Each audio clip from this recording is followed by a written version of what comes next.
Hi everyone, this is going to talk about Grandemir the Magician in the game Chess Arena. Keep in mind the chem blade that you see here, any content here in this video is from the closed beta test of Chess Arena. This means that things are subject to change and it doesn't reflect the final quality of the game. So I just started playing with him again. Grandemir the Magician is amazing. This is really one of the fun part playing heroes in this game. I mean the feature of heroes because you can really create some crazy stuff with it if you play it right. And immediately you're going to see why. So if you look here at the showstopper, temporarily transform a piece into pawn.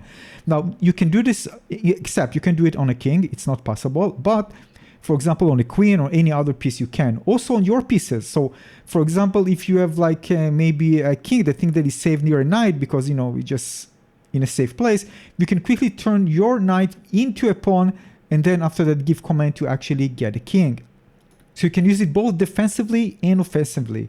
Also the Anchor summoning decoy king or swap with an existing one. Again, baiting players to actually try to get the king, which is not a real king, and then create some kind of a tricky around it to capture their king or do something interesting with it.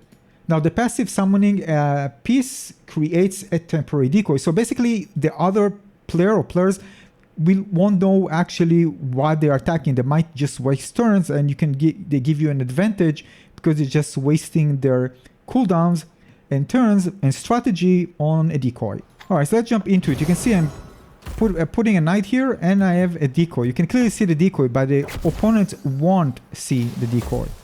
You just see it as a regular piece. Another thing, you can't move and control decoys.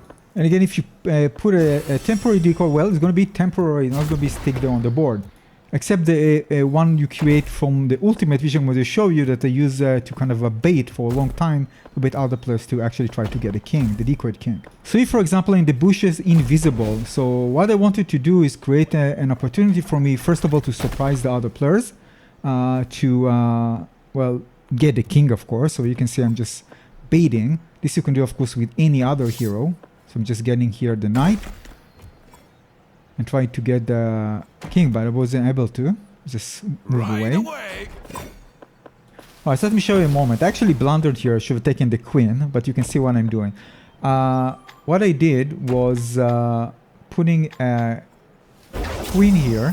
Sorry, a decoy king. Well, just asking for somebody to get it with my knight. Just sitting on it to capture. So here, I actually, the queen was there. I just got the queen in my king. And there's another queen that the enemy spawned, or opponent spawns.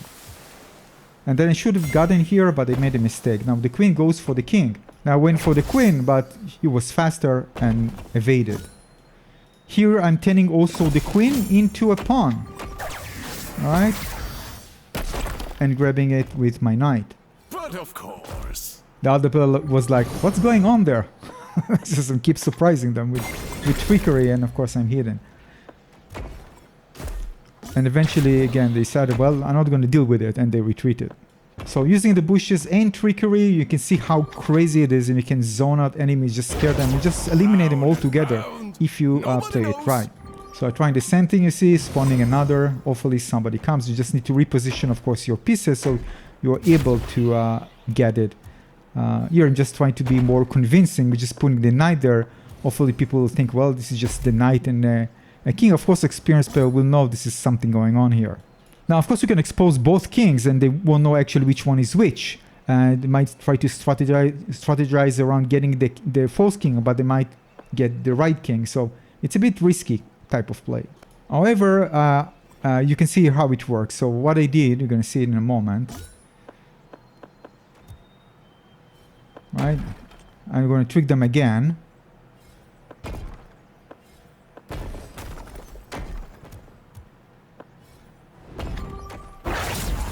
Alright, putting a king there.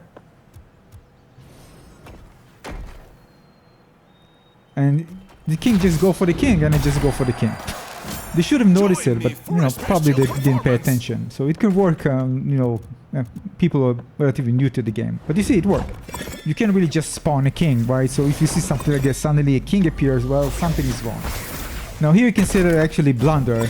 I mean, I want to move, you know, behind the real, behind the fake one, but I mistimed it and eventually I got eliminated. So you can see in a moment, I'm going to spawn a king soon. And something in the heat of the battle, people don't pay attention. You can see I'm going to activate my ultimate soon to try to bait.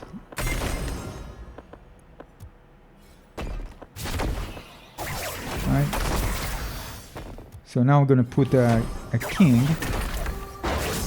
Which is it? Alright. And then this one, and I move just one in order to do it, and then I execute it, but the other already had a cooldown, and this was a mistake. But you see that what I wanted to do. They are very fast cooldown, by the way. So probably high level already. Tonight. But of course, at the ends of experienced players, you can really benefit from it because people need to think fast, right? And if you're putting some fake things there and people try to strategize around that, you actually have more time to do the right thing compared to what they need to do because they need to figure out how, you know, what in case this is a fake one, and you can just outsmart them with other strategic moves. But things happen really fast, so it's not easy always to, like, you know, outperform your opponents using trickery. You need to do it right still, and of course some of them are temporary, and people also, when they engage with you, they will think twice, you know, in the strategy how they're going to do it. Sometimes just going to escape and just say, all right, I'm just going to wait for it with the temporary piece to expire, and then I'm going to engage. So it's not like you have really such a huge advantage all the time. Some people will be smart before engaging you, so just keep this in mind. Overall, a really fun one to play with, so I recommend checking it out. It can be very powerful in my opinion, very hard to play against at the right hands, like any other hero, but this one is really special. Thanks for watching.